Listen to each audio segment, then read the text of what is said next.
வணக்கம் நண்பர்களே, நான் உங்கள் குமுதா. உங்களை அன்புடன் வரவேற்கிறது சுட்டி வில்லேஜ் டிவி. இங்கே உங்களுக்காக அழகான கிராமத்து கதைகள், மனதை தொடும் நீதி கதைகள், சிரிக்கவும் சிந்திக்கவும் வைக்கும் குடும்ப கதைகள் காத்திருக்கின்றன. அதனால் எங்கள் சேனலை சப்ஸ்கிரைப் செய்து பெல்லை அழுத்தி சுட்டி வில்லேஜ் குடும்பத்தில் இணைந்திடுங்கள். வாங்க, இன்றைய இனிய கதைக்குள் போகலாம். தமிழ்நாட்டின் பசுமை மாறாத ஒரு அழகான கிராமம் அது. சுற்றிலும் நெல் வயல்களும் தென்னை மரங்களும் சூழ்ந்த அந்த கிராமத்தில் பார்ப்பவர் கண்படும்படியான ஒரு பெரிய பாரம்பரிய வீட்டில் வசித்து வந்தார் மீனாட்சி அம்மாள்.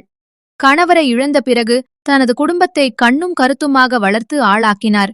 அவருக்கு கார்த்திக் என்ற மகனும் நந்தினி என்ற மகளும் இருந்தனர். கார்த்திக்கு திருமணமாகி 3 வருடங்கள் ஆகிறது. அவருடைய மனைவி கவிதா அந்த கிராமத்துக்கே ஒரு முன்னுதாரணமான பெண். கவிதா மிகவும் அன்பும் பொறுமையும் அடக்கமும் கொண்டவள். அதிகாலையிலேயே எழுந்து வாசல் தெளித்து கோலமிடுவது முதல் இரவு அனைவரும் தூங்கும் வரை வீட்டின் ஒவ்வொரு தேவையையும் முகம் சுளிக்காமல் இன்முகத்தோடு செய்து வந்தாள். குறிப்பாக மீனாட்சி அம்மாளை தனது பெற்ற தாயை விட ஒருபடி மேலாகவே மதித்து அவளுடைய உடல் நலனை கவனித்துக் கொண்டாள். கார்த்திக்கும் தனது மனைவியின் இந்த உன்னதமான குணத்தைக் கண்டு மனதிற்குள் பெரும் பெருமிதம் கொண்டிருந்தான். எனக்கு கிடைத்த ஒரு தேவதை கவிதா என்று அவன் அடிக்கடி தன் நண்பர்களிடம் கூறுவதுண்டு.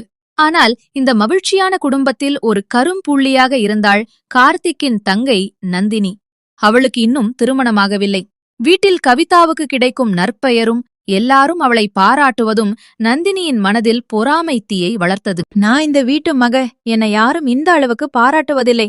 ஆனால் எங்கிருந்தோ வந்த இந்த கவிதா எல்லார் மனதிலும் இடம் பிடித்து விட்டாளே என்று நந்தினி எப்போதும் மனதிற்குள் குமுறிக்கொண்டே இருந்தாள். ஒருநாள் நந்தினி தனியாக தன் அறையில் அமர்ந்து யோசித்தாள். இந்த வீட்டில் எல்லாரும் கவிதாதான் முக்கியம் என்று நினைக்கிறார்கள். அவளுடைய இந்த நல்லவள் என்ற முகமூடியை கிழித்து அவளை எல்லார் முன்னிலையிலும் கெட்டவளாக காட்ட வேண்டும். அப்போதுதான் என் அம்மாவுக்கும் அண்ணனுக்கும் என் அருமை தெரியும் என்று ஒரு கொடூரமான சதித்திட்டத்தை தீட்டினாள்.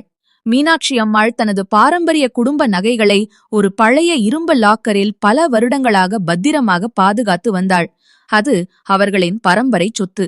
ஒருநாள் மதியம் கார்த்திக் வேலைக்குச் சென்றிருந்த நேரத்திலும் கவிதா சமையலறையில் மதிய உணவு தயாரிப்பதில் பிஸியாக இருந்த நேரத்தையும் நந்தினி தனக்கு சாதகமாக பயன்படுத்திக் கொண்டாள்.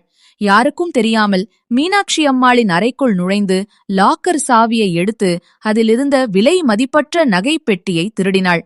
அதை ஒரு சிவப்பு நிற பையில் மறைத்து வைத்துக்கொண்டு வீட்டின் பின்புற கதவு வழியாக அவசரமாக வெளியேறி கிராமத்தின் மறுமுனையில் இருக்கும் தனது தோழி ரம்யாவின் வீட்டிற்கு சென்று அவளுக்கு தெரியாமல் ஒரு அலமாரியில் மறைத்து வைத்துவிட்டு ஒன்றும் தெரியாதவள் போல் வீட்டிற்கு திரும்பினாள்.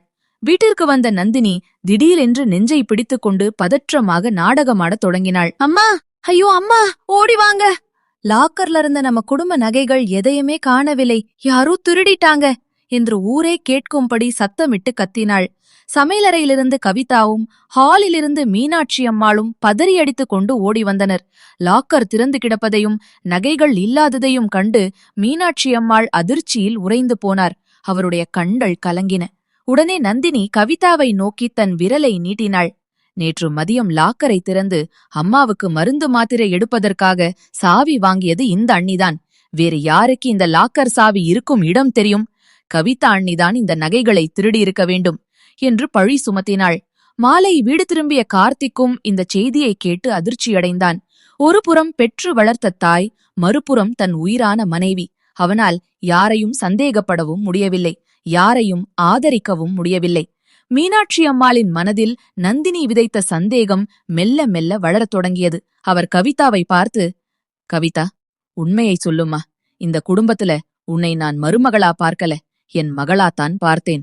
அந்த நகைகளை நீதான் எடுத்தாயா என்று கோபமும் ஏமாற்றமும் கலந்த குரலில் கேட்டார். கவிதாவின் கண்களிலிருந்து கண்ணீர் அருவி என கொட்டியது. அவள் மீனாட்சி அம்மாளின் கைகளை பிடித்துக்கொண்டு, அம்மா, இந்த வீட்டை என் சொந்த வீடாக நினைத்துதான் நான் வாழ்கிறேன். உங்க நகையை நான் ஏன் திருடப் போகிறேன்? என் மீது சத்தியமாக நான் அதை தொடக்கூட இல்லை என்று கதறினாள். ஆனால் நந்தினி தன் நடிப்பை விடவில்லை.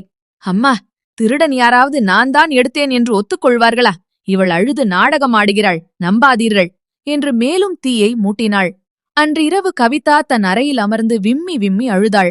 ஆனால் அழுது கொண்டே இருப்பதில் பயனில்லை. தான் குற்றமற்றவள் என்பதை நிரூபிக்க வேண்டும் என்றும் தன் மீதான பழியை துடைக்க வேண்டும் என்றும் தீர்க்கமாக முடிவு செய்தாள். மறுநாள் காலை வாழ்காலை விடிந்தும் விடியாததுமாக எழுந்த கவிதா வீட்டின் தோட்டத்தில் வேலை செய்து கொண்டிருந்த வயதான தோட்டக்காரரிடம் மெதுவாகச் சென்று பேசினாள்.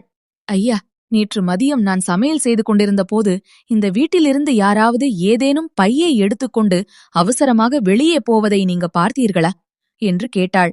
அந்த தோட்டக்காரர் சற்று யோசித்துவிட்டு, ஆமாங்கம்மா, நேற்று மதியம் நந்தினி அம்மா ஒரு சிவப்பு நிற பையை கையில் பிடித்துக்கொண்டு சுற்றும் முற்றும் பார்த்து கொண்டே பதற்றமாக வெளியே போனதை நான் பார்த்தேன் என்றார்.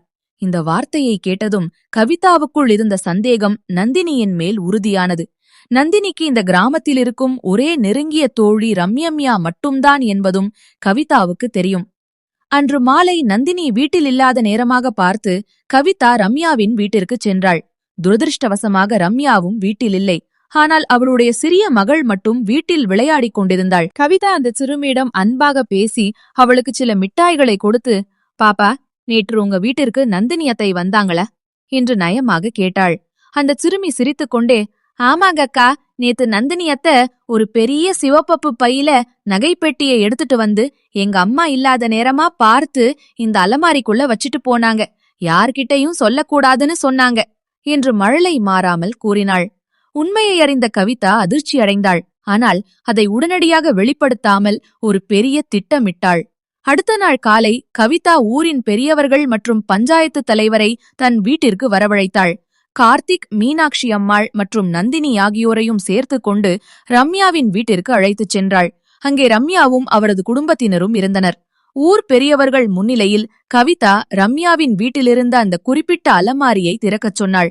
அலமாரி திறக்கப்பட்ட போது அதற்குள் மீனாட்சி அம்மாள் பல வருடங்களாக பாதுகாத்து வைத்திருந்த அந்த பாரம்பரிய நகைப்பெட்டி அப்படியே இருந்தது. அதைக் கண்ட மீனாட்சி அம்மாளும் கார்த்திக்கும் ஊர் மக்களும் அதிர்ச்சியில் வாயடைத்து போனார்கள். மீனாட்சி அம்மாளின் கண்கள் கோபத்தாலும் அவமானத்தாலும் சிவந்தன. அவர் மெதுவாக திரும்பி நடுங்கிக் கொண்டிருந்த நந்தினியை நோக்கி பார்த்தார். இது என்ன நந்தினி? என் நகைப்பெட்டி எப்படி இங்கே வந்தது? கவிதா மேல் பழி போட்டாயே, இப்போது என்ன சொல்லப் போகிறாய் என்று இடி முழக்கம் போல கேட்டார். நந்தினியால் அதற்கு மேல் பொய் சொல்லி தப்பிக்க முடியவில்லை. அவளுடைய சதி முழுமையாக முறியடிக்கப்பட்டது. அவள் அழுது கொண்டே மீனாட்சி அம்மாளின் காலிலும் கவிதாவின் காலிலும் விழுந்தாள். அம்மா, என்ன மன்னிச்சிடுங்க. அண்ணி இந்த வீட்டில் எல்லாரிடமும் நல்ல பெயர் வாங்குவதை பார்த்து எனக்கு பொறாமையாக இருந்தது. அவளை வீட்டை விட்டு துரத்த வேண்டும் என்பதற்காகத்தான் நான் இந்த சதியை செய்தேன். நான் செய்தது பெரும் பாவம். என்னை மன்னித்து விடுங்கள் அண்ணி என்று கதறினாள். கவிதா நந்தினியை தூக்கிவிட்டு, நந்தினி, நீ என் நாத்தனார் இல்லை, என் உடன் பிறந்த தங்கை போன்றவள். பொறாமை என்பது நம் குடும்பத்தையே அழித்துவிடும். இனிமேலாவது இந்த எண்ணத்தை மாற்றிக்கொள் என்று பெருந்தன்மையோடு கூறினாள். கார்த்திக்கும் மீனாட்சி அம்மாளும் கவிதாவின் காலே கதி என்று கிடந்து அவளிடம் மன்னிப்பு கேட்டு அவளது உயர்ந்த குணத்தை பாராட்டி நெகிழ்ந்தனர். நந்தினி தன் தவறை உணர்ந்து தலை குனிந்து நின்றாள். கவிதாவின் பொறுமையும் புத்திசாலித்தனமும் அந்த பெரிய குடும்பத்தின் அமைதியையும் கௌரவத்தையும் காப்பாற்றியது. அன்று முதல் அந்த குடும்பத்தில் பொறாமை மறைந்து அன்பும் மகிழ்ச்சியும் நிரந்தரமாக குடியேறியது. இந்த வீடியோவை பார்த்ததற்கு மிக்க நன்றி நண்பர்களே.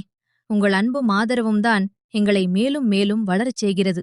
வீடியோ பிடித்திருந்தால் லைக், ஷேர், கமெண்ட் செய்து உங்கள் கருத்துக்களை எங்களுடன் பகிர்ந்து கொள்ளுங்கள். மேலும் இதுபோன்ற அழகான கிராமத்து கார்ட்டூன் கதைகளுக்கு எங்கள் சேனலை சப்ஸ்கிரைப் செய்ய மறக்காதீர்கள். நன்றி.